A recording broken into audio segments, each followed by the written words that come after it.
think at the start of your climbing journey, I would recommend actually just learning from your friends. Like your friends are your best teachers in a way. Like I learned a lot from a lot of my friends, and I would say the climbing community is really friendly. Hi, I'm Renee. I'm 25 years old. I'm a national athlete representing Malaysia, and I've been climbing for about 5 years, 4 to 5 years now, since post-COVID time. My main discipline, I would say, is bouldering. I got introduced to climbing when I was younger. I just went for like a short top rope session at Camp 5 or something, like with my dad and mum. They brought me to try it out, but at that time I didn't really have anyone to bring me to go climbing that often. So it was more of like a on and off kind of thing. But it wasn't for bouldering, it was for like top rope. Then I would say around post-COVID time, I think there was a new gym that opened called BUM. I got like excited to try it out. So I got myself like a pass to try climbing over there.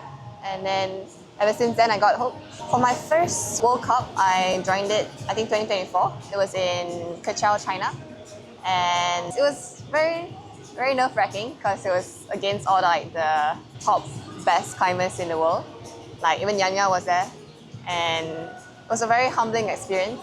I kind of went in with no expectations. I just wanted to experience the exposure and how it would be like to compete like on world-class routes and routes that all the other top athletes are climbing on.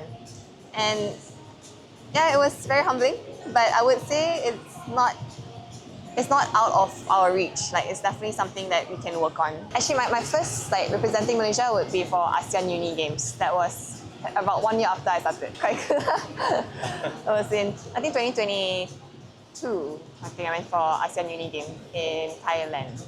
Failure doesn't really mean like absolute defeat.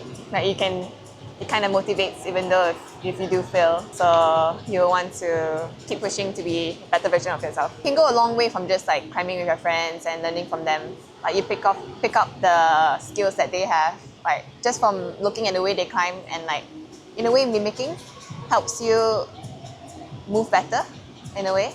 But actually it starts off with just climbing a lot. Like you climb a lot, you don't really necessarily need to work out or PP a lot. It's just more towards climbing more first. And then once you have like the basics, then you will start learning more towards the skill side. And don't be afraid to join competitions once you feel like you're up. You see a competition and you want to join, even though you're like super new.